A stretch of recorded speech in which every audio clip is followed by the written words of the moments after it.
Hi everybody, I'm back. So, don't mind my smoker's lips. So this is part 9 of how I became the chronic queen.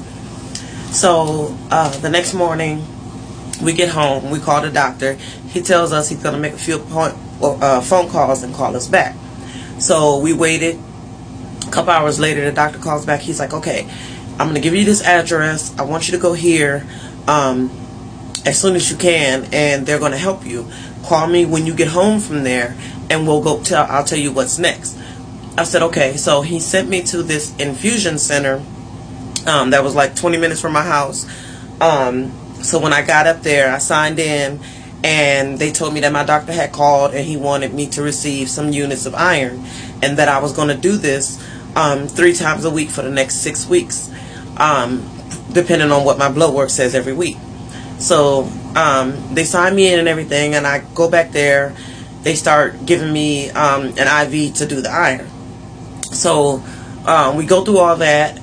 They give me my appointments for the next 6 weeks, and then we go home. I call the doctor. I'm like, hey, they gave me the iron. What do I do now? He said, okay, I'm going to write you a note to be out of work. I want you out of work for the next 6 weeks. I don't want you alone after you have the iron done. Oh, well, I'm getting ahead of myself. So he's like, I'm going to write you a note for the first 6 weeks.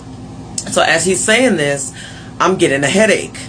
And I'm like, okay, so can you write me a prescription for like some Tylenol 3s or something for this headache, because I've been trying Tylenol extra strength and it's not working, and I don't want to keep taking pills and polluting my body when it's not working. I'm on enough medicine. So he wrote me the prescription for the Tylenol 3s, told me to call him if I need anything. So my husband goes straight to the pharmacy. He sits there, he waits for the prescription. He comes home after rushing them, and then I don't even know if this is okay to do on TikTok. Hopefully we'll see. Sorry y'all, I got a lot of shit going on right now. So so my husband rushes the prescription, he brings it home. I pop 2 of them automatically.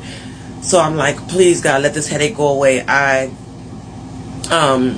did feel a little bit better. Maybe it was mental, because I figured that, you know, I had some iron, I'm getting some help. Maybe that was the push I needed. But I made it upstairs, and I took a nice hot bath. I ate a good dinner. I laid down, woke up 3 o'clock in the morning with a headache. Like, and I mean, don't turn on the light, I don't want to hear no noise, where are my sunglasses, like migraine. It was so bad. So I called the doctor. I'm like, listen, I don't want to bother you, but I just woke up. This is what's going on.